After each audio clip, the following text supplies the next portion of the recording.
ज़रूर इसमें पूछ सकते हैं। शहर में एक तरफ समर्थन में और एक तरफ विरोध में जो आंदोलन चल रहे हैं, इस पर क्या कहेंगे आप? देखिए, कॉन्स्टिट्यूशन ऑफ इंडिया अधिकार देता है हर व्यक्ति को कि वो अपने अपने तौर पर किसी चीज़ का समर्थन करे, विरोध करे। लेकिन हम सबको ये ध्यान में रखना है कि ये रेजोल्यूशन जब पास हुआ, जब कैबिनेट जो नई सरकार बनी थी शिंदे सरकार की, उन्होंने जब ये डिसीजन लिया, तो ये डिसीजन जब लिया था, इस डिसीजन के बाद से लेके तो मिनिस्ट्री ऑफ होम अफेयर्स के नो ऑब्जेक्शन तक हम लोग का ऐसी कोई जगह जिसका हिस्ट्री से कोई रिलेशन हो, तो हमें चाहिए कि इसका नाम बदलना जरूरी है या नहीं, इसका कोई इस पर मैंडेटरी नहीं है और इसे जरूरी नहीं ऐसा बताया गया। और चेंज तब तक मत करिए जब तक रीजनेबल ग्राउंड्स ना हो। कोर्ट को कहा गया, कोर्ट ने इस गाइडलाइंस में कहा गया कि आपको चाहिए कि आपने स्ट्रॉन्ग डिसीजन लेना चाहिए। वहाँ पर डिसीजन कौन सा दिया गया, तो क्या रीजन दिया गया कि आप किस बेसिस पर इसे चेंज कर रहे हैं, तो वो बेसिस मेरा मानना है कि वो स्ट्रॉन्ग नहीं थे और ये गाइडलाइंस का उल्लंघन हो रहा है। एक एग्जाम्पल पूरे देश के सामने पहला ये था कि इलाहाबाद का नाम जब प्रयागराज किया गया, तो उसमें यूपी की सरकार ने उनके राज्य के अधिकार के तहत अपना डिसीजन ले लिया और मिनिस्ट्री ऑफ होम अफेयर्स को उन्होंने प्रपोजल तक सबमिट नहीं किया। तो ये गाइडलाइंस का पूरा उल्लंघन था। उसके बावजूद एक ही रास्ता है इसमें, इसका सही और एक रास्ता ये है, वो है जुडिशरी, न्यायपालिका,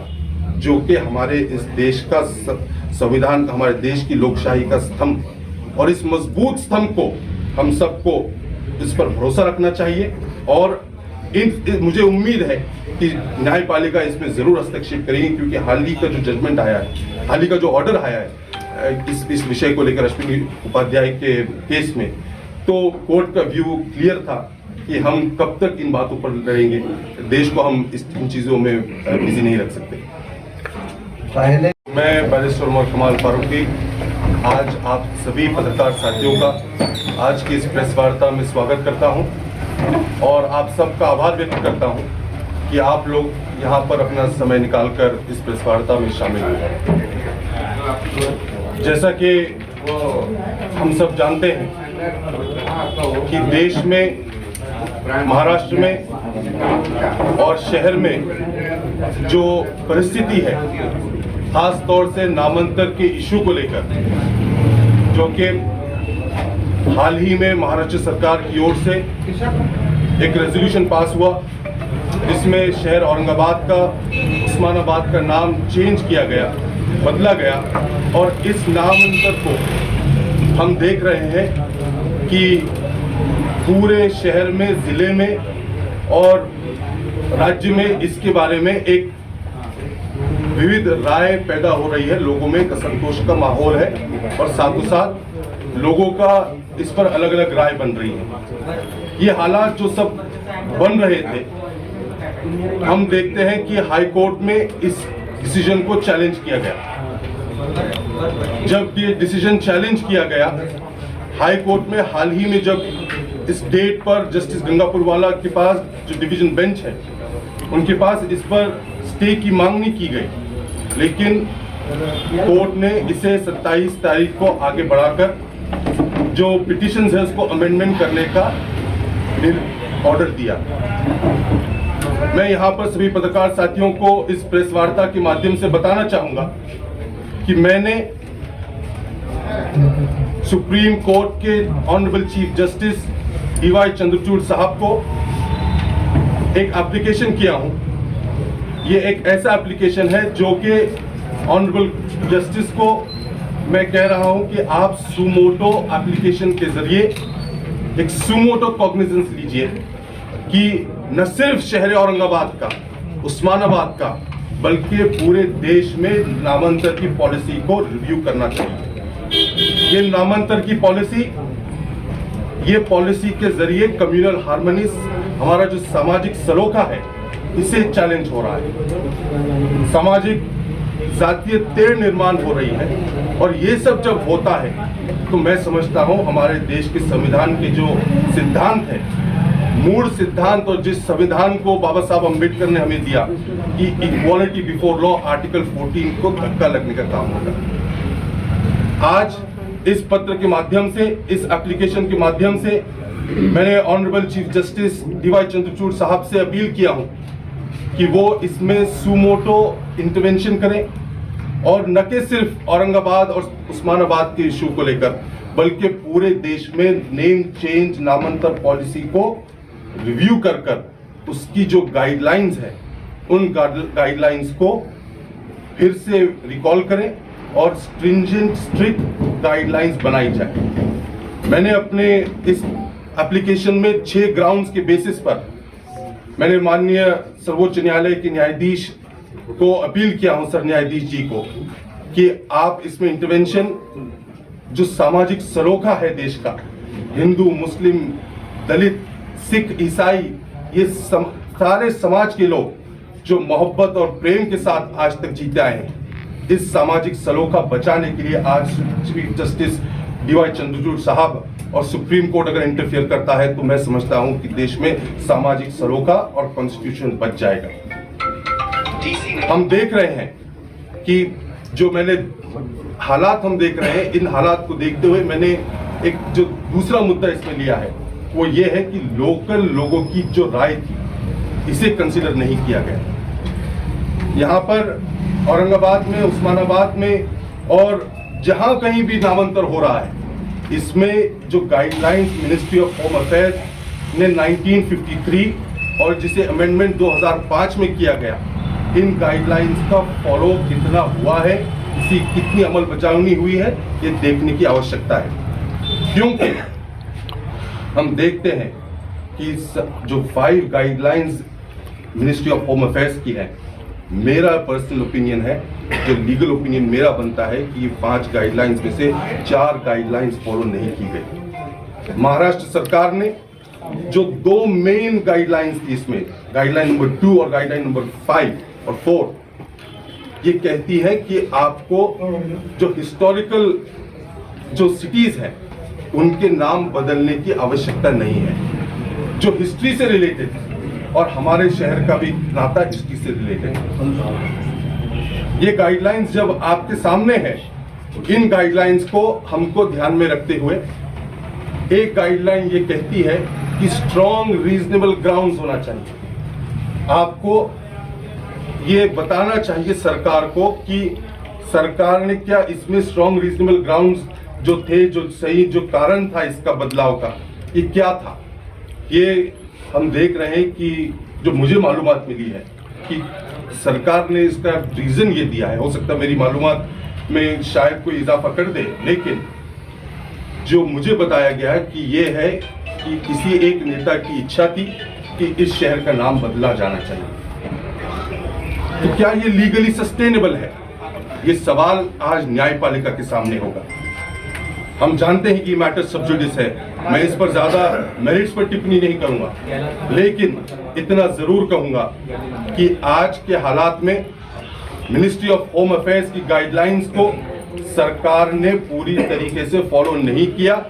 और इसे फॉलो न करके इस केस को न्यायपालिका में कमजोर होगा, ये मेरा मानना है। इसी के साथ साथ आज मैंने इस अपने लेटर में,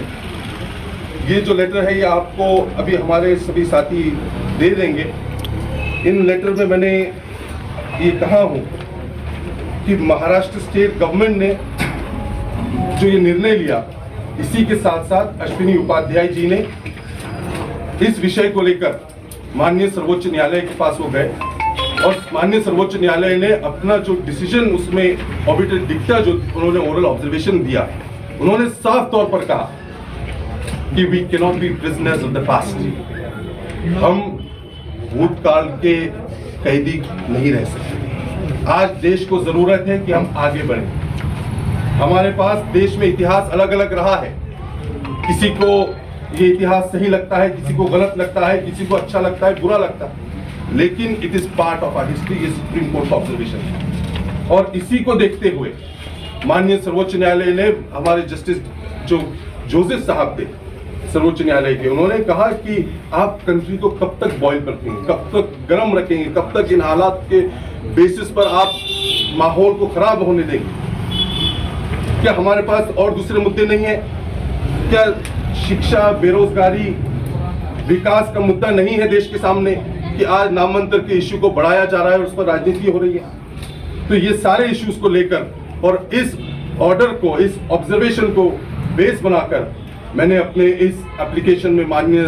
सर न्यायाधीश DY चंद्रचूड़ साहब को ये अपील किया हूँ। इसी के साथ साथ ये नामांतर की जो पॉलिसी है, ये नामांतर की पॉलिसी और इसे जिस तरह इम्प्लीमेंटेशन हो रहा है, ये देश के संविधान को, संवैधानिक मूल्यों को, सेक्युलरिज्म को, इक्वालिटी को धक्का देता है। आज देश का जो संविधान का जो बेसिक स्ट्रक्चर है, doctrine of basic structure, Kesavananda Bharati का जो जजमेंट कहता है कि इसको धक्का नहीं लग सकता। हमें चाहिए कि हम देश के मूल जो बेसिक स्ट्रक्चर है उसको बचाने के लिए इसमें हम सुप्रीम कोर्ट का इंटरवेंशन की अपील कर रहे हैं। हम देखते हैं कि सरकार कह रही है कि हमें $5 ट्रिलियन की इकोनॉमी की तरफ बढ़ना है, अर्थव्यवस्था अच्छी हो रही है, हम चाहते हैं कि देश हमारा विश्व गुरु बने, लेकिन क्या विश्व गुरु या $5 ट्रिलियन की इकोनॉमी नाम बदलने से होगा? ये सवाल सरकार को और आम जनता में हम सबको अपना मुहासिबा, अपना इंट्रोस्पेक्शन करने की जरूरत है। ये नामांतर का जो इशू है, इसे धार्मिक रंग दिया जा रहा है। मैं अपील करूंगा सभी लोगों से, खासतौर से इस शहर के सभी वासियों से, कि देखिए हमें राजनीतिक इशू इसे नहीं बनाना है। ये जो लड़ाई है नामांतर की, लोग अपने अपने तौर पर जुडिशरी में, हाई कोर्ट में लड़ रहे हैं और ऐसा नहीं है कि ये इशू आज खत्म हो चुका, क्योंकि हम जानते हैं कि 1995 में सुप्रीम कोर्ट ने इस पर स्टे दिया था। आज हाई कोर्ट में है, हाई कोर्ट में कल स्टे हो सकता है, नहीं हो सकता है, क्या होगा ये आगे देखना होगा 27 तारीख को। लेकिन अभी हाई कोर्ट है, सुप्रीम कोर्ट है, रिव्यू पिटीशन है, कई इस पर अभी इशू बाकी है और लीगल रेमेडीज आर अवेलेबल। तो इस पर हम सबको चाहिए कि हम देश का, राज्य का और अपने इलाके का विकास किस तरह हो सकता है इस पर ध्यान दें। हमारा कॉन्स्टिट्यूशन हम किस तरह मजबूत कर सकते हैं इस पर ध्यान दें, क्योंकि ये नामांतर के इशू से हम देख रहे हैं कि लोगों में जातीय तेढ़ निर्माण हो रहा है। आज वातावरण गर्म है, राजकीय, सामाजिक जो कुछ लोग इसको गर्म करना चाह रहे हैं, लेकिन मैं उस पर आज टिप्पणी नहीं करूंगा। मेरा कहना, मेरी अपील इस देश के चीफ जस्टिस ऑफ इंडिया से है। मैंने एप्लीकेशन दे दिया हूं और मुझे उम्मीद है कि सुप्रीम कोर्ट इसमें इंटरवीन करेंगे, क्योंकि ये कॉन्स्टिट्यूशन के, सेक्युलरिज्म के, सोशल फैब्रिक जो हमारे देश का है उसे बचाने की आज जरूरत है और मुझे उम्मीद है कि सुप्रीम कोर्ट इसमें इंटरफियर करेंगे और अपने देश के इस कॉन्स्टिट्यूशन वैल्यूज को बचाने का काम होगा। मैंने इसमें लास्ट प्रेयर ये किया हूँ कि हमारे माननीय सर्वोच्च न्यायालय सर न्यायाधीश इन गाइडलाइंस को, जो 1953 के जो मूल गाइडलाइंस थे और 2005 में जिसे मॉडिफाई किया गया, इन गाइडलाइंस को रिव्यू किया जाए और इसे रिकॉल कर एक समिति गठित की जाए जो कि जुडिशरी मॉनिटर्ड हो, जुडिशियल कमिटी हो, और इस जुडिशियल कमिटी ने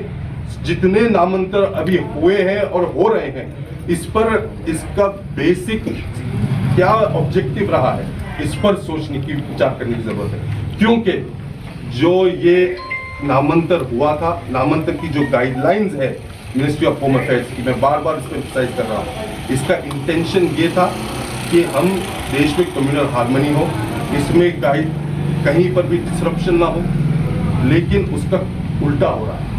तो इस चीज़ को देखते हुए मैं माननीय सर्वोच्च न्यायालय के पास अपनी एप्लीकेशन मैंने सबमिट किया हूँ और मुझे उम्मीद है कि सुप्रीम कोर्ट इसमें इंटरवीन करेंगे और इस पर ध्यान देंगे।